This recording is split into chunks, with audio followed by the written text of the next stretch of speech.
चलो હવે ભાગ 2 જોઈએ। CuSO4 ના જલીય દ્રાવણનું વિદ્યુત વિભાજન। એમાં એક CuSO4 ના જલીય દ્રાવણનું ગ્રેફાઇટ ના ધ્રુવો વડે વિદ્યુત વિભાજન। તો આ રીતે હવે આની અંદર આકૃતિ તમને ખબર જ છે, અગાઉ દોરી તેમ આકૃતિ અગાઉ આવી જશે। શું આવશે તો દ્રાવણ કોનું CuSO4 નું જલીય દ્રાવણ, ગ્રેફાઇટ ના બે ધ્રુવો, બેટરી, એક એનોડ એક કેથોડ, એ રીતે લખીએ તો અહીંયા પેલાની જેમ વિદ્યુત ધ્રુવો, તો વિદ્યુત ધ્રુવો શેના વાપરવાના, એનોડ અને કેથોડ બંને ગ્રેફાઇટ। ચલો પેલાના જેમ CuSO4 ના જલીય દ્રાવણમાં Cu2 SO4 2 H OH અને H2O હાજર હોય, તો આટલા આયનો હાજર હોય। બે ભાગ પેલાની જેમ વિચારીએ કે કેથોડ પર રિડક્શન પ્રક્રિયા વિચારતા, તો કેથોડ ઉપર રિડક્શન પ્રક્રિયા વિચારીએ તો એમાં પહેલું કે Cu2 2 ઇલેક્ટ્રોન Cu આનો પોટેન્શિયલ E0 સેલ લગભગ 0.34 વોલ્ટ છે। H વત્તા ઇલેક્ટ્રોન 1/2 H2, તો E0 સેલ ખબર જ છે હાઇડ્રોજનનો 0 છે। તો આ બંનેમાં સરળતા કોની થઈ જશે, રિડક્શનમાં શીખવાડ્યું હતું કે જેનો પોટેન્શિયલ મોટો હોય એની, તો Cu2 નું રિડક્શન H ની સાપેક્ષે પોટેન્શિયલ વધુ હોવાથી સરળતાથી થાય। માટે હવે રિડક્શન પ્રક્રિયા ફિક્સ થઈ ગઈ। કેથોડ ઉપર શું આવશે તો Cu2 વત્તા 2 ઇલેક્ટ્રોન સામે Cu। ચલો એટલે આટલો ભાગ થઈ ગયો। આ પણ બુકમાં નથી, પણ IMP પેલાના જેમ કરવું હોય તો કરી શકાય। તો એક ભાગ તમારો પૂરો થયો રિડક્શન નો। ચલો એ જ રીતે એનોડ પર ઓક્સિડેશન પ્રક્રિયા વિચારતા, તો જો એનોડ ઉપર ઓક્સિડેશન કોનું થશે, SO4 2- હવે SO4 2- ની ઓક્સિડેશન પ્રક્રિયા ની માહિતી આપણી જોડે ના હોય તો એનો પોટેન્શિયલ કે બધી વસ્તુઓ ના લખીએ તો ચાલે।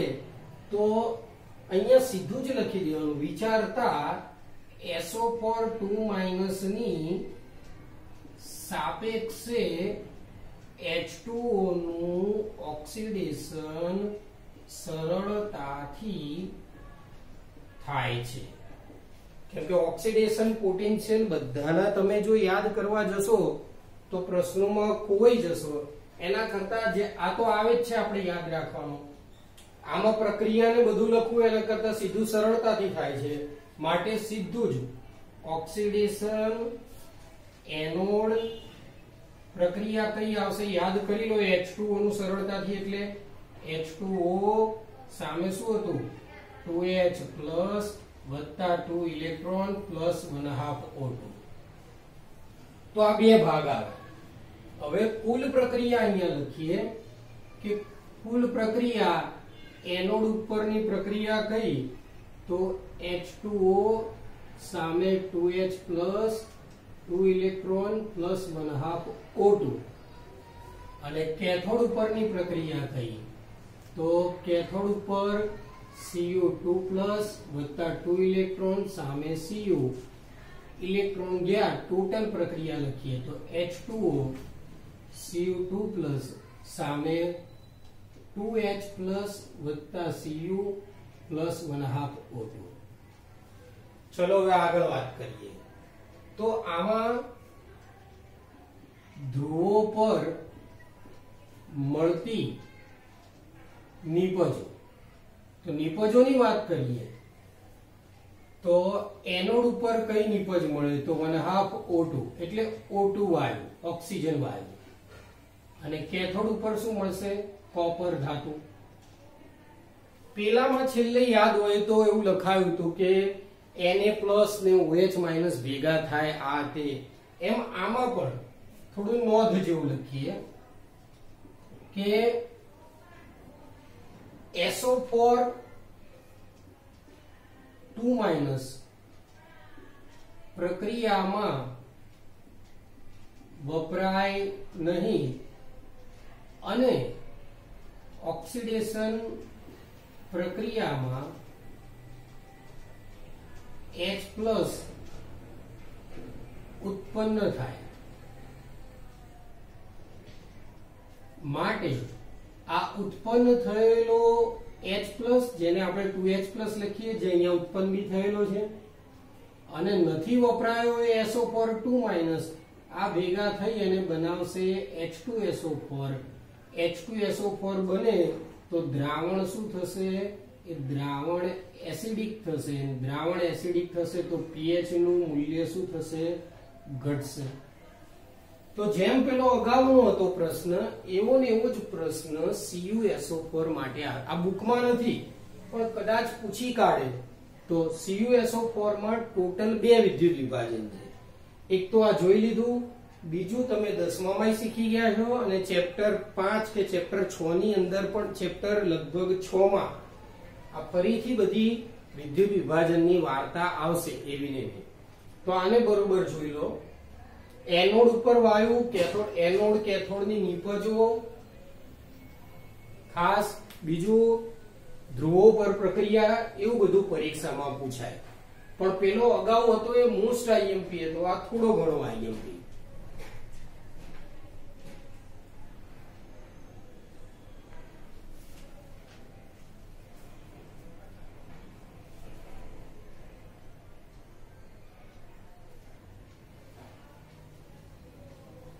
ચલો વિદ્યાર્થી મિત્રો તમે આ 10મામાં શીખી ગયા Cu 2 નંબર આપી દઈએ અહીંયા CuSO4 ના જલીય દ્રાવણનું કોપરના ધ્રુવો વડે વિદ્યુત વિભાજન તો એક પાત્રની અંદર કોપર વત્તા H2SO4 નું જલીય દ્રાવણ પણ ચાલે અથવા કોપર CuSO4 નું જલીય દ્રાવણ એનોડ તરીકે કોપરનો અશુદ્ધ સળિયો કેથોડ તરીકે કોપરનો શુદ્ધ સળિયો લેવાનો બેટરી વડે વિદ્યુત પ્રવાહ પસાર કરવાનો તો જેવો જેવો વિદ્યુત પ્રવાહ પસાર કરશો એટલે શું થશે તો પહેલા આને જેમ પિક્ચરમાં અગાઉનું બતાવે એમ અગાઉનું થોડું વિચારીએ ને તો આ એનોડ પહેલા આવો જ હતો પછી બીજા બાજુનો હતો કેથોડ હતો અહીંયા હતું દ્રાવણ તો એનોડ ખવાતો જાય એટલે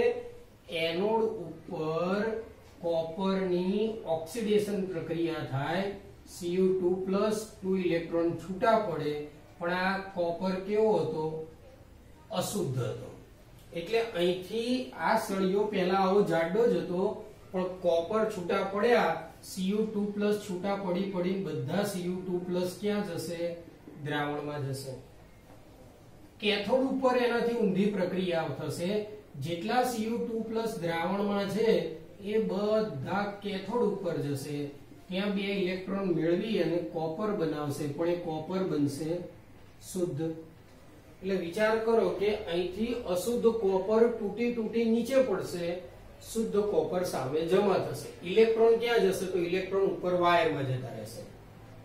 ઇલેક્ટ્રોન ઉડાડી મારો Cu2+ એ ઉડી જાય તો વધે શું? Cu અશુદ્ધ માંથી Cu શુદ્ધ. તો ઇનડાયરેક્ટલી આ જે પ્રક્રિયા છે એ પ્રક્રિયાને કોપરનું શુદ્ધિકરણ એવું પણ કહી શકાય. તો કોપરનું શુદ્ધિકરણ પણ કહેવાય. બીજી વસ્તુ, આ વસ્તુ કોપર સિવાય કોઈ પણ ધાતુમાં પૂછી શકે, ઝીંક, મેગ્નેશિયમ, એલ્યુમિનિયમ, તો બધું આ જ રીતે લખવાનું આવે. આનું ભાષણ તમારે જાતે જ બનાવવાનું આવે. જો કે પૂછાતું બહુ ઓછું હોય છે, તેમ છતાં પાત્ર લો, પાત્રમાં દ્રાવણ નાખો, એનોડ, કેથોડ બધું લખી નાખવાનું. તો વિચાર કરો કે કોપર અહીંયા એકલું પડ્યું અને શુદ્ધ થઈને જતું રહ્યું, તો અશુદ્ધિઓ ક્યાં ગઈ? તો અશુદ્ધિઓ અહીંયા એનોડના તળિયે પાત્રમાં જમા થાય. તો અશુદ્ધિઓ એનોડ ના તળિયે પાત્રમાં જમા થશે, જેને એનોડિક પંક કે મડ કહે છે. કેટલીક વાર એનોડિક પંક તરીકે અલ્પ પ્રમાણમાં Ag, Au, પ્લેટિનમ જેવી, એટલે કે ચાંદી, સોનું, પ્લેટિનમ જેવી કિંમતી ધાતુઓ પણ જોવા મળે છે. તો આ રીતે કોપરનું વિદ્યુત વિભાજન આવે. ટોટલ 2 વિદ્યુત વિભાજન થયા. આની પહેલા હતું અનેકા. આ તો લગભગ 10મામાં તમે શીખી ગયા, બરોબર. તેમ છતાં ફરી તૈયાર કરી દેવું. ઝીંકનું પૂછ્યું તો આ બધું કોપરની જગ્યાએ બધું ઝીંક આવી જશે. તો કોપરના બંને વિદ્યુત વિભાજન પૂરા થયા. હવે થોડા સાદા વિદ્યુત વિભાજન અને કેટલીક માહિતીઓ પણ એમની જોઈ લઈએ.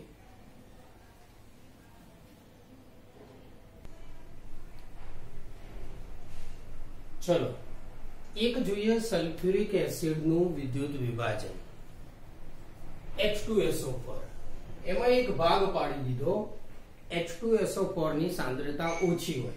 આ ભાગ સિવાય તમને આવો પ્રશ્ન પણ પૂછે, Na2CO3, Na2SO4 વગેરે.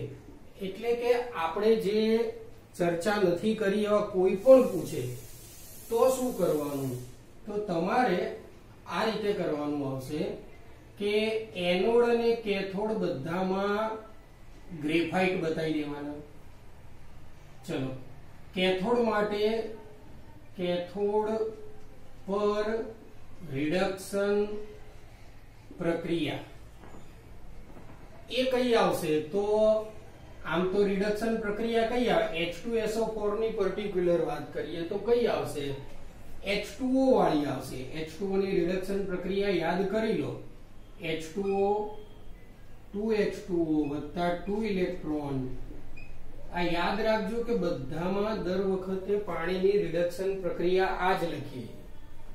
હવે આ બધા પૂછાય, કદાચ આવો કોક પૂછાય તો શું કરવાનું? તો અહીંયા તમારે ખાલી એટલું જ લખવાનું કે આ કયો આયન કહેવાય? Na.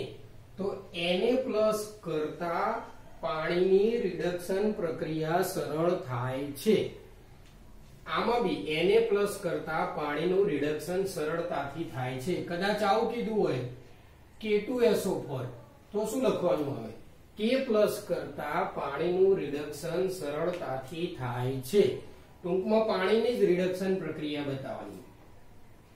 ઓક્સિડેશન પ્રક્રિયા જોઈએ તો ઓક્સિડેશન પ્રક્રિયામાં H2SO4 લઈએ કે CO3 કે ગમે તે હોય, આપણે H2SO4 ની હાલ વાત કરીએ તો SO4 2- ની સાંદ્રતા ઓછી હોવાથી H2O નું ઓક્સિડેશન થાય છે. તો H2O સામે 2H પ્લસ વત્તા 2 ઇલેક્ટ્રોન 1/2 O2 ટૂંકમાં H2SO4 ની નીચી સાંદ્રતાએ વિદ્યુત વિભાજન એ વાસ્તવમાં H2O નું વિદ્યુત વિભાજન છે. આવું તમારે કોઈ પણ પૂછે આ બધા તો આ રીતે બતાવી દેવું.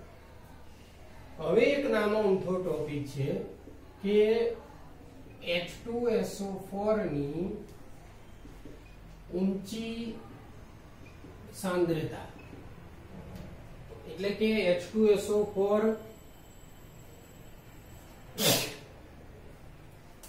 સાંદ્ર હોય ત્યારે શું કરવું?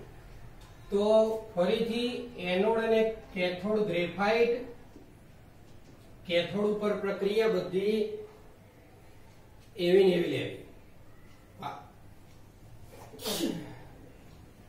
વાત રહી ઓક્સિડેશન પ્રક્રિયામાં, ઓક્સિડેશન પ્રક્રિયા જોઈએ તો H2SO4 ની સાંદ્રતા વધુ હોય તો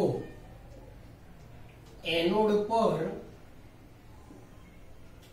SO4 2- નું ઓક્સિડેશન થશે. તો SO4 2- S2O8 વત્તા 2 ઇલેક્ટ્રોન. આ 2 લઈએ એટલે S2O8 થઈ ગયા, 2 દુ 4 માઈનસ, 2 માઈનસ અહીંયા આવી ગયા તો 2 માઈનસ આ. તો આ રીતે થાય. હવે વિચાર કરો કે આખી બાબતમાં શીખવાનું એટલું જ હતું કે કદાચ પોટેન્શિયલ ની વાત કરીએ ને તો આનો પોટેન્શિયલ હમણાં એકવાર લખાયો તો E0 સેલ 1.23 વોલ્ટ અને આનો પોટેન્શિયલ કંઈક E0 સેલ 1.96 વોલ્ટ. તો હવે પોટેન્શિયલ જોવો કે સાંદ્રતા જોવી કે શું નક્કી કરવું એની એક થોડી ચર્ચા કરી લઈએ એટલે વિદ્યુત વિભાજનના તમામ ટોપિકો તમારે પૂરા થઈ જાય. જો વિદ્યુત વિભાજનનો આધાર કઈ કઈ બાબતો ઉપર હોય, થોડું જેટલા વિદ્યુત વિભાજન આપણે ભણ્યા એ વિદ્યુત વિભાજન થોડા યાદ કરી લો, પછી તમને વિદ્યુત વિભાજનનો આધાર કઈ બાબતો ઉપર હોય એ શીખવાડીએ.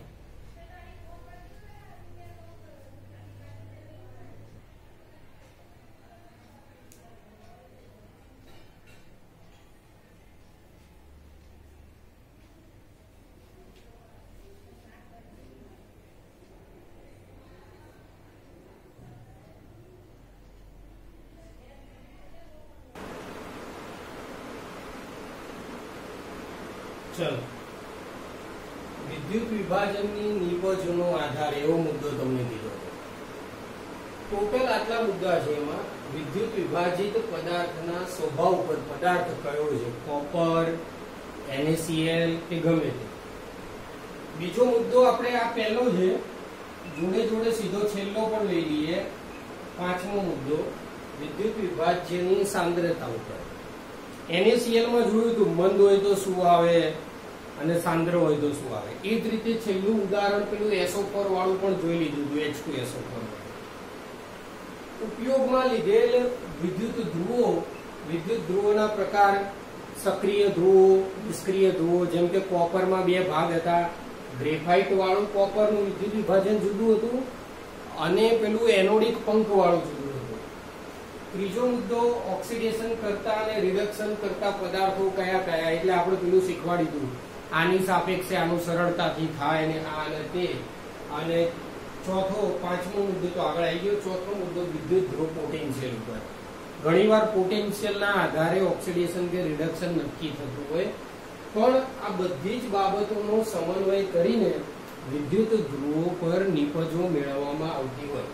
એ સિવાય પણ વધારાનું કદાચ લખવું હોય તો વિદ્યુત પ્રવાહ કેટલો પસાર કર્યો એ પણ આવે, પણ એ કેટલી નિપજો મળશે એના ઉપર આધારિત થાય, એટલે એને આપણે અહીંયા લખતા નથી, પણ આ નિપજોનો આધાર આટલી બાબત ઉપર આવે.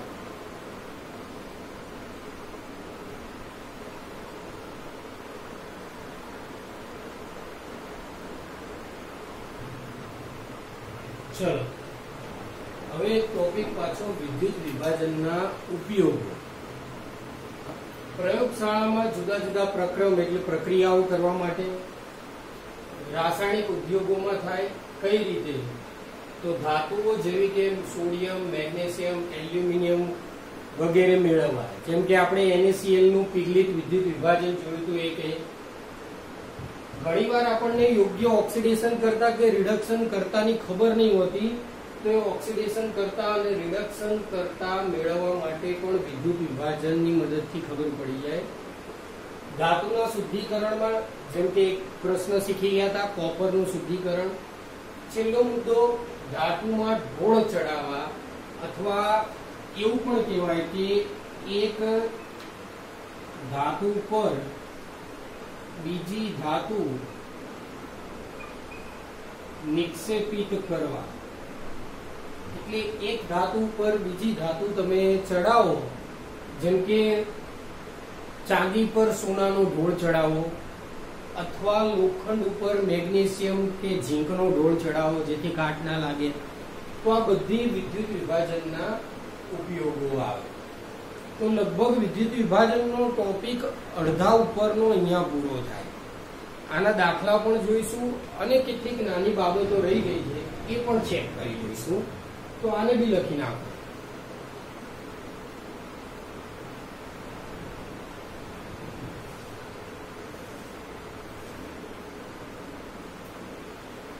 ચલો, વિદ્યુત રાસાયણિક કોષ અને વિદ્યુત વિભાજન કોષ પહેલા આપણે શીખ્યા હતા ને, બહુ પહેલો જ પ્રશ્ન આ ચેપ્ટરમાં એ વિદ્યુત રાસાયણિક કોષ હતો, અને હાલ અત્યારે બધું શીખ્યા વિદ્યુત વિભાજન કોષ. એક મુદ્દો આ બાજુનો લખીશું કે સિદ્ધાંત આનો શું થાય. તો વિદ્યુત રાસાયણિક કોષનો સિદ્ધાંત શું હતો? રાસાયણિક ઉર્જાનું વિદ્યુત ઉર્જામાં રૂપાંતર. તો સામે પહેલો મુદ્દો જાતે આવડી જ જાય, સિદ્ધાંતની સામે સિદ્ધાંત ઊંધો કરી નથી. બીજું આમાં યાદ કરો, આમ એક પાત્ર હતું, બીજું હતું ક્ષાર સેતુ મૂકતા હતા, આમ તેમ. તો પછી આમાં એવો મુદ્દો આવે કે વીરા કોષમાં બે પાત્રનો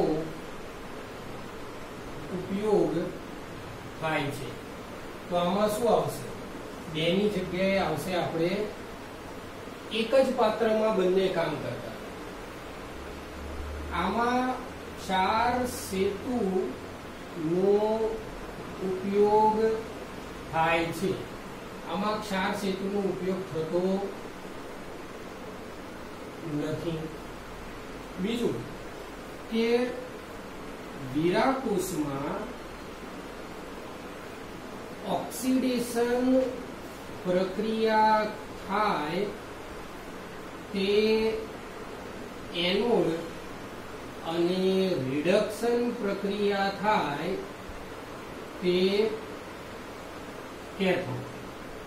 જ્યારે વિદ્યુત વિભાજન કોષમાં બેટરીના ધન ધ્રુવ સાથે જોડેલ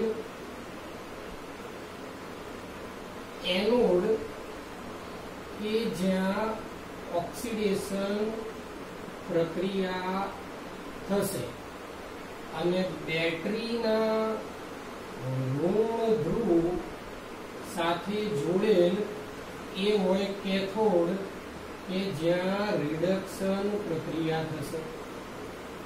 આના ઉદાહરણ લઈએ તો પહેલું જ ઉદાહરણ હતું ડેનિયલ કોષ. આમાં ઉદાહરણ લઈએ તો હમણાં શીખવાડેલા એ ગમે તે કોપરનું વિદ્યુત વિભાજન કે NaCl નું વિદ્યુત વિભાજન વગેરે. તો આ વિદ્યુત રાસાયણિક કોષ અને વિદ્યુત વિભાજન કોષનો તફાવત થાય. કેટલીક વાર પૂછાય તો તમારે કામમાં આવી જાય, 2 માર્કમાં પૂછાય તો 4 મુદ્દા તો બહુ થઈ ગયા.